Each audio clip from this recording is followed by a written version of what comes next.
Guys, welcome to my channel. আশা করি তোমরা ভালো আছো আর আমিও ভালো আছি। চলে এলাম নতুন একটি ভিডিও নিয়ে। আশা করি ভিডিও তোমাদের সব ভালো লাগবে, তো স্কিপ না করে দেখতে থাকো পুরো ভিডিওটা। তো আজকে 3 দিন ধরে একটানা মুষলধারায় বৃষ্টি হচ্ছিল।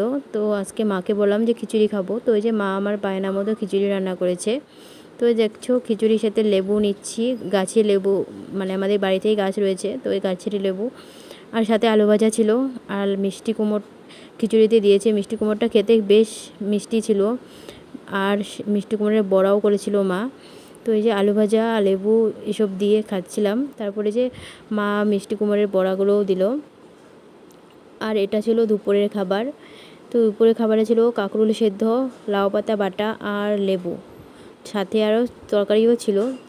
তো আমি প্রথমে এটা দিয়ে খেয়ে নিচ্ছি। তারপরে যে মা সয়াবিনের তরকারি করেছিল, তো এই যে সয়াবিনের তরকারিটাও নিয়ে নিয়েছি। তো আমার কাঁকরোল সেদ্ধ দিয়ে খাওয়া হয়ে গেছিলো। তো কারেন্ট ছিল না আমাদের পাড়াতে কারো বাড়িতে, শুধু আমাদের বাড়িতেই ছিল, কারণ আমাদের মানে কারেন্টের ফ্যাক্সটা আলাদা ছিল তার জন্য। তো 3 দিন ধরে কারো ফোনেই চার্জ ছিল না। তো সবাই যে আমাদের ঘরে এসে চার্জ দিচ্ছে। দেখো কতগুলো ফোন চলে এসেছে আমাদের ঘরে। এই যে একটা ফোন ভিভো, আর ওইদিকে তো দেখালামই কতগুলো ফোন। তো এর পর দিন দেখো কি সুন্দর বৃষ্টি ছেড়ে দিয়েছে, আর দেখো প্রচুর রৌদ্র দিয়েছে। তো এতদিন পরে রোদ্র উঠেছে, সূর্যি মামাকে অনেক ধন্যবাদ যে আজকে আমার কাপড়গুলো ভিজবে না, শুকিয়ে এসেছে কাপড় দেখো।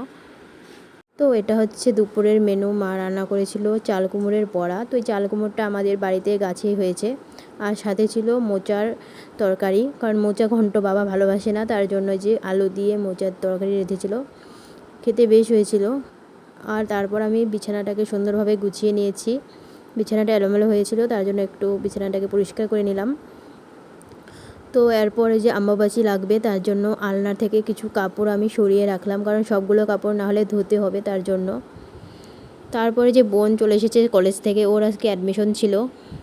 তো বিএ ফার্স্ট সেমে ভর্তি হলো, তার জন্য কলেজে গিয়েছিল। তো একটু আসতে দেরি হয়ে গেছে, 5টা বেজে গিয়েছিল। তো মা আর আমি ওর জন্য অপেক্ষা করছিলাম। বাবা ভাত খেয়ে নিয়েছিল, আর আমি মা ও আসলে পরে খাবো তার জন্য বসেছিলাম। তো এসে চলে এসেছে, আর ভাত খাওয়া হয়ে গেছে আমাদের। তো ওই যে থাল বাসনগুলো ওকে দিয়েছি ধুতে। তো খুব রাগারাগিও করছিল, তো কি করব, আমার স্টুডেন্ট চলে এসেছিলো, তার জন্য আজকে ওকেই দিয়েছি ধুতে, না হলে আমি ধুয়ে নিই। তো মাও গরুর কাছে যাবে এর জন্য। তো যাই হোক, আমার বোন খুব কাজ করছে। তারপরে যে রাত্রে বাবা নিয়ে এসেছে ঠান্ডা। বাবাকে বলেছিলাম একটা 1/2 লিটার বা এমনি একটি ঠান্ডার বোতল আনতে, তো বাবা নিয়ে এসেছে দেখো কত বড় একটি বোতল। তো ঠান্ডা খেয়ে কেউই শেষ করতে পারছিলাম না, এত দেরি করে ভাত খেয়েছি, পেট পুরো ভর্তি ছিল। তারপর ঠান্ডা খাওয়াই যাচ্ছিল না, স্প্রাইট নিয়ে এসেছিলো। তো এরপরে যে ঠান্ডা খাওয়া শেষ। তারপরে যে এটা হচ্ছে শনিবারের ভিডিও। সকাল সকাল আমি ঘুম থেকে উঠে পুজো দিয়ে দিয়েছি, কারণ সেদিন ছিল অম্বাবিচি। তো অম্বাবিচিতে পুজো দেওয়া যায় না, তার জন্য যে পুজো দিয়ে সব বাসন নামিয়ে ফুল নামিয়ে ঠাকুরকে ডেকে রেখেছি। তারপর চলে এলাম বোনের কাছে, যে পড়ে পড়ে ঘুমোচ্ছে দেখো, যাতে আমার লাগতে ভালো লাগে। তো আমি এই যে ওকে ঘুম থেকে ওঠাচ্ছিলাম। 2000 years later. তো আর সারাদিনে কোনো ভিডিও করা হয়নি। তো এটা হচ্ছে রাত্রের ভিডিও। মা এখানে জিরা পায়েস বানিয়েছিল, ময়দা দিয়ে বানানো হয় এটা। তোমরা কারা কারা খেয়েছো কমেন্টে জানিও, আমার তো খেতে ভালোই লাগে। তারপর খেয়ে ঘুমিয়ে পড়েছিলাম। ভিডিওটি ভালো লাগলে like comment share and subscribe করে দিও। দেখা হচ্ছে নেক্সট ব্লগে। সবাই পাশে থেকো, সুস্থ থেকো, টাটা।